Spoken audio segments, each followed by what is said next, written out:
For 50 years, we described the moon's south pole using a number nobody had ever verified. It came from orbit. Nobody had ever put an instrument in that ground to check it. In August of 2023, India did, and the soil came back 25 Kelvin hotter than the map insisted that ground could ever be. The map had been telling us that story for years. It was false. And it was false in the direction that matters most. Because at those temperatures, 25 Kelvin is the line between ground that can hold water ice and ground that cannot. Which means every map we have been using to decide where to look for water on the moon is hiding the places worth looking. India caught it with a needle 10 centimeters long. So, let's dig in. Start with where the number came from, because that is where the problem begins. Every temperature reading we have ever had for the surface of the moon at high latitude was taken from above it. Spacecraft in orbit carry infrared radiometers. They point them down, measure the glow coming off the ground, and convert that glow into a temperature. The instrument doing most of this work today is called Diviner, flying aboard NASA's Lunar Reconnaissance Orbiter. This method works. It is real physics. It has produced global thermal maps of the entire moon, dayside and nightside, at a level of coverage nothing on the ground could ever match. But there is something worth noticing about it. Every one of those measurements is remote. Not one of them touches anything. And every one of them only sees the outermost skin of the surface, the top fraction of a millimeter, the layer that is actually radiating. Whatever is happening below that skin is invisible to an orbiting instrument. It has to be inferred, modeled, assumed. So, the maps were built, and the models were built on the maps, and the mission plans were built on the models. Papers cited the numbers. Landing site studies cited the papers. And underneath all of it sat a set of values that had never once been checked against physical reality at those latitudes. Not because anyone was careless, because it was almost impossible to do. In the entire history of lunar exploration, subsurface temperature had been measured directly at exactly two places the heat flow experiments left behind by Apollo 15 and Apollo 17. Both were near the equator. Both were more than 50 years old. From the moon's high latitudes, and from anywhere near its poles, there was nothing at all. And when a claim cannot be tested, something quietly happens to it. It stops being treated as a measurement and starts being treated as a fact. It gets repeated. It gets built upon. Nobody is lying, but the thing being passed along has never been confirmed. And everyone downstream assumes somebody upstream did the confirming. That is the situation Chandrayaan-3 landed into. The spacecraft was called Vikram. It touched down on the 23rd of August, 2023. At 33 minutes past 12.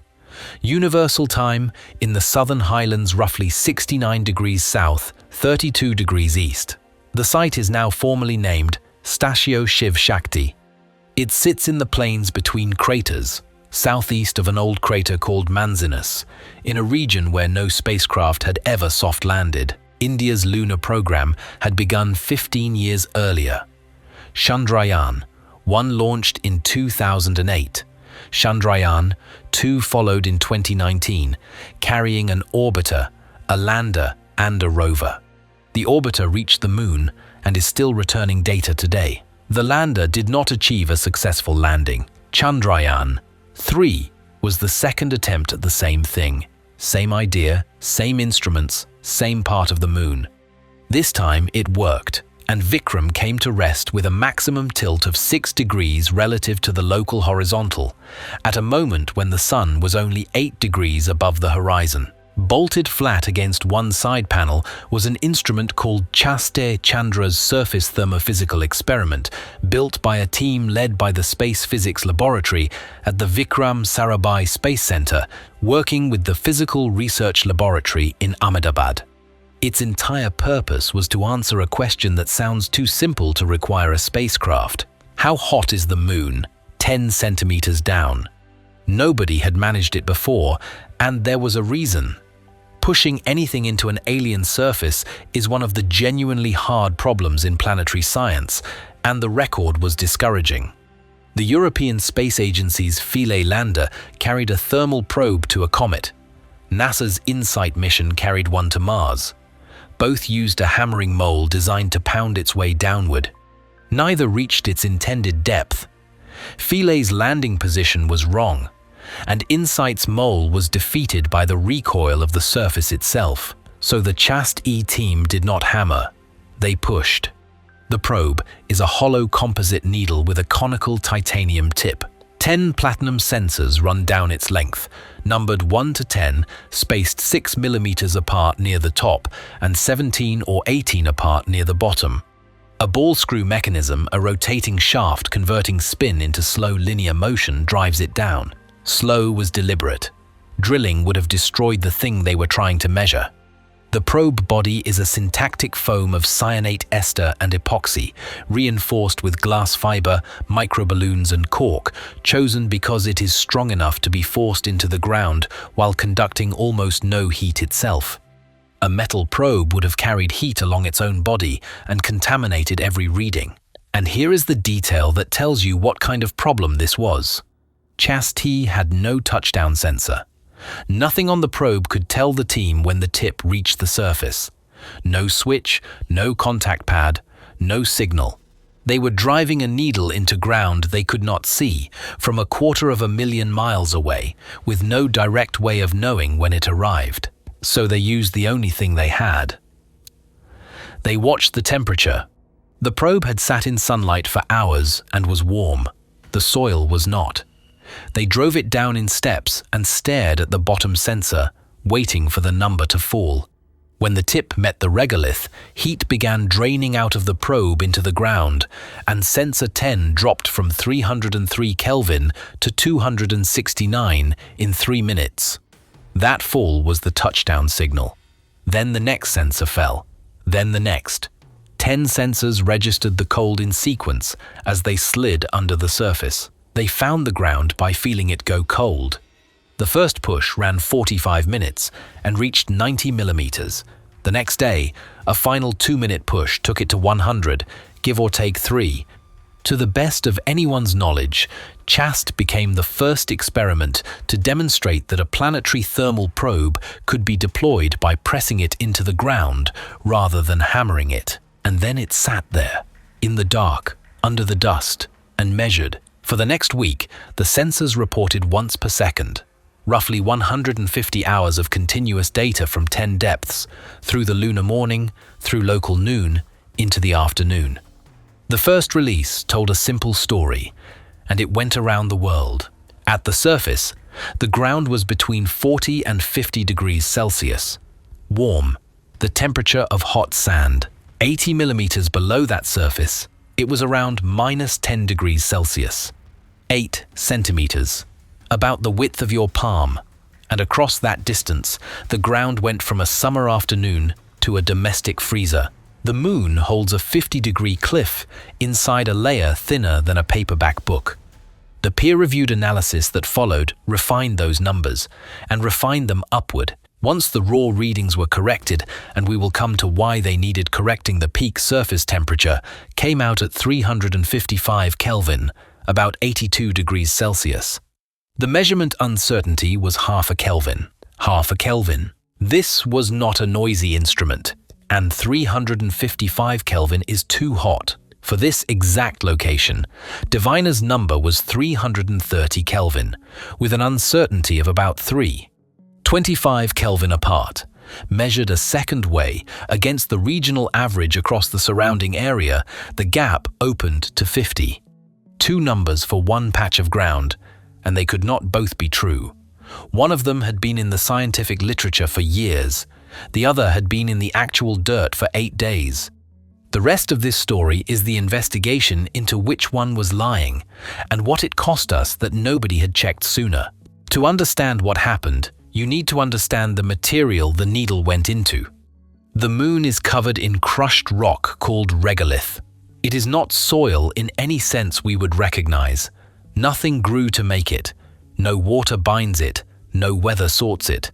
It is powder and fragments, 3 to 10 meters deep across most of the surface, manufactured by 4.5 billion years of meteoroid impacts, each one shattering rock into smaller rock. And it is one of the best thermal insulators in the solar system. Its thermal conductivity is measured in thousandths of a watt per meter per Kelvin. This is material that conducts heat worse than most of the insulation we deliberately manufacture and install in the walls of houses. The reason is vacuum. On Earth, even a fluffy powder is full of air, and air carries heat. On the Moon, there is nothing in the gaps. Each grain touches its neighbors at a few tiny contact points, and heat has to squeeze through those contacts one at a time. So sunlight lands on the surface gets extremely hot, and almost none of that heat gets in. That is why lunar surface temperatures are so violent. At the equator, around noon, the ground reaches roughly 400 Kelvin. At night, it falls below 100. On the permanently shadowed floors of some polar craters, where sunlight has not reached in billions of years, it sits around 40 Kelvin above absolute zero, colder than the surface of Pluto. CHAST-E measured what that insulation does to the layer beneath, and the result is a portrait of heat failing to travel. Around 2 centimeters down, the temperature changed by 5.5 to 6 Kelvin for every centimeter of depth. Below that, it settled to roughly 3.8 Kelvin per centimeter, almost 4 degrees per centimeter. Stack 10 of them, and you have crossed a range that on Earth would take you from a desert to a snowfield. But the most elegant measurement was not about how much the temperature changed, it was about when. Every sensor watched the temperature rise, peak, and fall. They did not all peak together. The sensor at the surface reached its maximum at 12 o'clock, lunar local time, exactly local noon, which is what you would expect. The sensor at 2 centimeters peaked at 12:30. The sensor at the bottom, 10 centimeters down, did not peak until 20 minutes to 3 in the afternoon, 2 hours and 45 minutes late. That is a heat wave crawling through the ground in slow motion. By the time the day's warmth reaches the bottom of a 10-centimeter column, the sun outside has already crossed the sky and started down. The bottom of the probe reaches its hottest moment, while the top is already cooling. And that delay is itself a measurement. How long a thermal signal takes to cross a material tells you its diffusivity. And from diffusivity, you can work backward to conductivity and density. When the team ran that calculation for all 10 sensors, the numbers said the regolith was not one material. It was 2, a finer, looser, even less conductive layer sitting on something denser, with the boundary around 4 centimeters down. There is one more detail worth holding on to, though it will not seem important yet. Before 10 o'clock in the lunar morning, sub-zero temperatures still existed inside that top 10-centimeter layer. The sun had been up for days. The surface directly above was already far past the freezing point of water, and a few centimeters beneath it, the ground had not caught up. The moon, it turns out, is very good at keeping things cold that ought to be warm. So which one was wrong, the probe or the map? 3 explanations were on the table. Each was investigated properly over roughly 2 years. They do not carry equal weight. The first begins with a photograph. On the 30th of August, the Pragyan rover turned its navigation camera back toward the lander. In that image, you can see Vikram on the surface, and the CHAST probe deployed, angled into the ground. You can also see the ground, and the ground is not flat. Vikram had come to rest on the rim of a small, shallow crater. The navigation images, the lander's own inclinometer, and a digital elevation model built from the Orbiter high-resolution camera aboard Chandrayaan-2 resolving 25 centimeters per pixel all agreed. The patch of ground the needle went into had a local slope of about 6 degrees, and it was tilted toward the sun. Near the equator, the sun passes high overhead, and a few degrees of tilt change almost nothing. Near the poles, the sun never climbs. At this site, the sun sat at a zenith angle of roughly 70 to 80 degrees through the morning, meaning sunlight arrived almost sideways. When light arrives sideways, the angle of the ground becomes everything. Flat ground catches it at a glancing blow. Tilt that same ground 6 degrees toward the sun, and it faces the light far more directly. Modeling showed the scale. Over flat ground at that location, midday solar flux came to roughly 400 watts per square meter. Add the 6-degree sunward tilt, and it climbs to about 520. A 30% increase produced by a slope you would not notice walking across it. To test this, the team built a 3-dimensional thermophysical model of the real site, real topography from the orbiter's elevation data, real lander geometry, real probe orientation, the real path of the sun across that specific patch of sky. They meshed a volume 4 meters by 5 meters by 2.5 deep into elements as small as a millimeter, set the pore pressure to effectively 0 to reproduce vacuum, and ran it forward the equivalent of 2,000 Earth days until it stopped changing. That required a petaflop supercomputing cluster. The model produced a peak surface temperature of 355 Kelvin, the same number the needle measured. Then came the test that closes the case. Mounted outside the lander's bottom deck was a simple engineering sensor, a housekeeping thermistor, not a science instrument looking down at flat ground about a meter from the probe.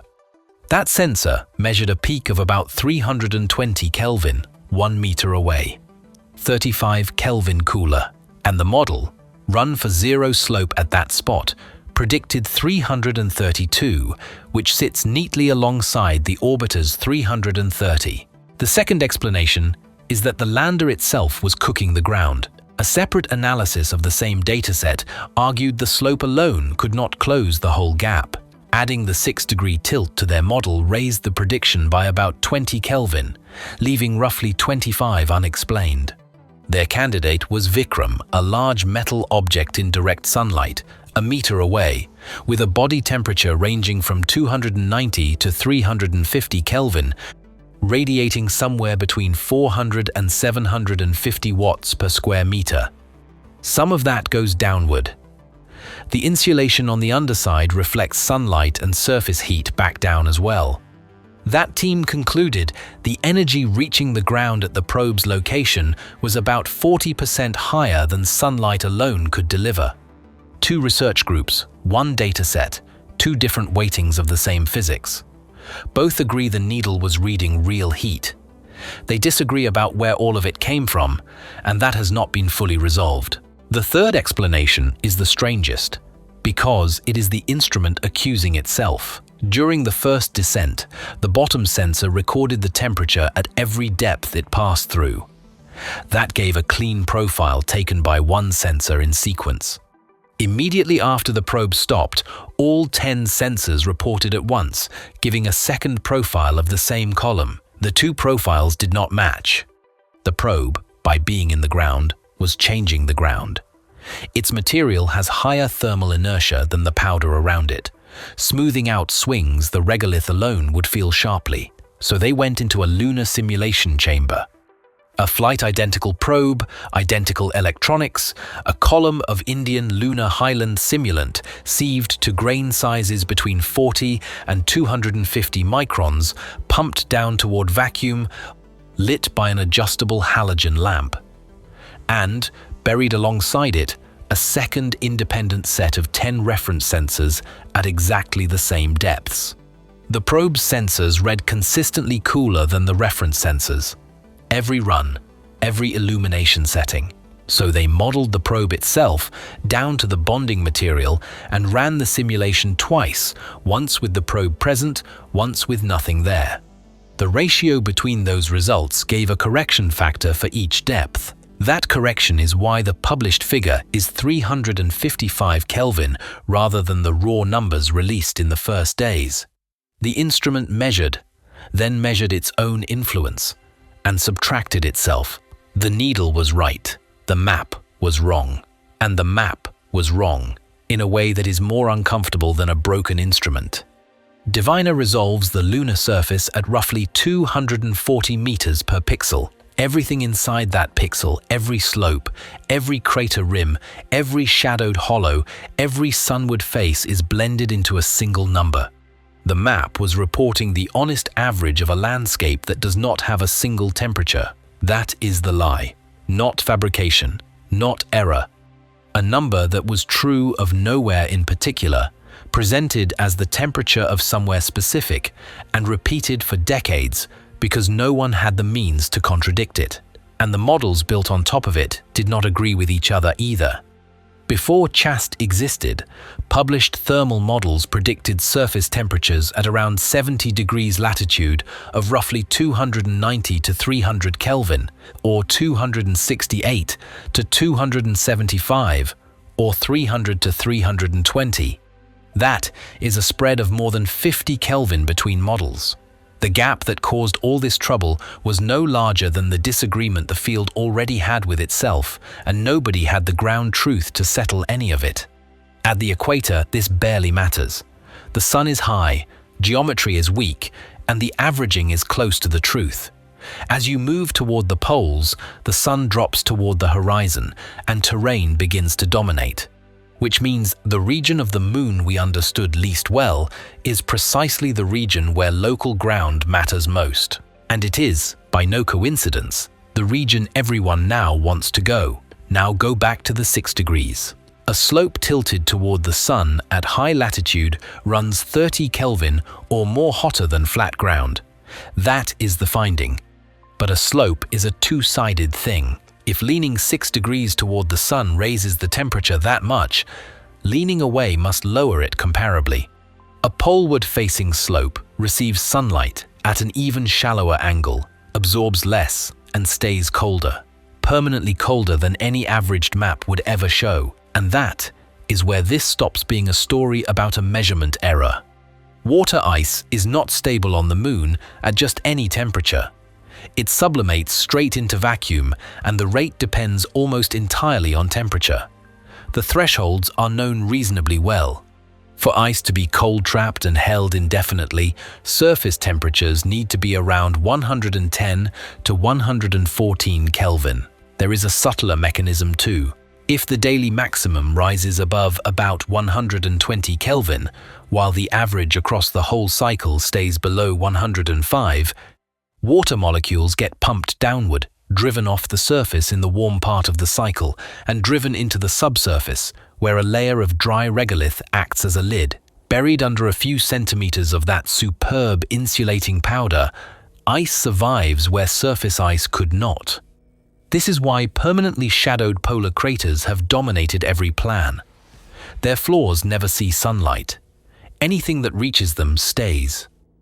They are also among the hardest places in the solar system to operate in. No sunlight means no solar power. Extreme cold destroys ordinary hardware. Steep walls, total darkness. So the team ran their now validated model again, the same one that had just reproduced the real measurement at the real site, and asked it a different question. What happens here if the slope faces the other way? A 10-degree poleward slope stays substantially cooler than the ground beside it. At 14 degrees, the model puts the surface into the range where thermal pumping can drive water into the subsurface. And because night at this latitude falls to around 105 Kelvin, whatever gets driven down is locked in place. Which means water ice may be sitting within the top 20 centimeters or below a meter, at high latitude locations, nowhere near the poles, not in permanent darkness. On ordinary, sunlit, drivable ground that happens to lean the right way. At the landing site itself, the answer was no. Vikram came down on a sunward slope, and Chasti showed conclusively that surface ice there is unstable, too warm, but a meter or two away. On ground facing the other direction, the environment could be entirely different. 2 patches of dirt within walking distance, one hostile to water and one hospitable, separated only by which way the ground tilts. And here is what makes the deception costly rather than merely embarrassing. The averaging hid both halves of the variation. It hid the hot slopes, which is how this investigation started, and in exactly the same motion, it hid the cold ones. It told us the high latitudes were uniformly too warm, and that the only places worth the trouble were the polar craters, the coldest, darkest, most expensive ground on the moon. Sites like this would be dramatically easier to reach. Sunlight for power, survivable temperatures, gentler terrain, and potentially ice within a few centimeters of the surface. We had been looking in the hardest possible places because a number told us to, and the number was not true. The moon is the most studied object in the sky. We have orbited it, mapped it, photographed every square meter, walked on it, and brought pieces of it home. If there were anywhere we might reasonably claim to have finished with, it should be the moon. And in August of 2023, a needle went 10 centimeters into the ground, and the ground said something we did not expect. Not because the orbital instruments were bad, they were correct. They were doing exactly what they were built to do, and reporting honestly what they saw. The failure was never in the measuring. It was in what we allowed the measurement to become a specific claim about a specific place, unverified, repeated, until it hardened into something everyone assumed had been checked. At 240 meters per pixel, the moon has a temperature. At 1 meter, it has thousands of them. And that is not really a lesson about the moon. Every remote measurement we make of every world beyond this one is an average. We look at Mars, at Europa, at planets orbiting other stars, and we build numbers from light that has crossed enormous distances and blurred together everything it touched on the way. Those numbers are not wrong. They are smoother than reality. We have no idea how much texture we are averaging away, because with almost every one of those worlds, we have never had the chance to put a needle in the ground and check. Chast-E operated for about a week. 1 lunar morning, 1 noon, 1 afternoon. It never saw the night it helped predict Vikram was not built to survive 2 weeks of darkness, and when the sun went down over Stashio Shiv Shakti, the lander went quiet. It is still there. So is the probe, still 100 millimeters deep, in a column of dust, undisturbed for 4 billion years, that now has a titanium tip resting in it. And every 14 days the sun comes up over that crater rim at a shallow angle, and 6 degrees of tilt catch the light, and the ground climbs to 355 Kelvin while a meter away, on ground leaning the other way, it does not. It did that for 4 billion years before anyone was there to notice. It will keep doing it long after all of us are gone. We had been staring at that moon our entire history as a species, describing it confidently to each other, and it took 10 centimeters of dirt to show us we had been repeating something that was never true.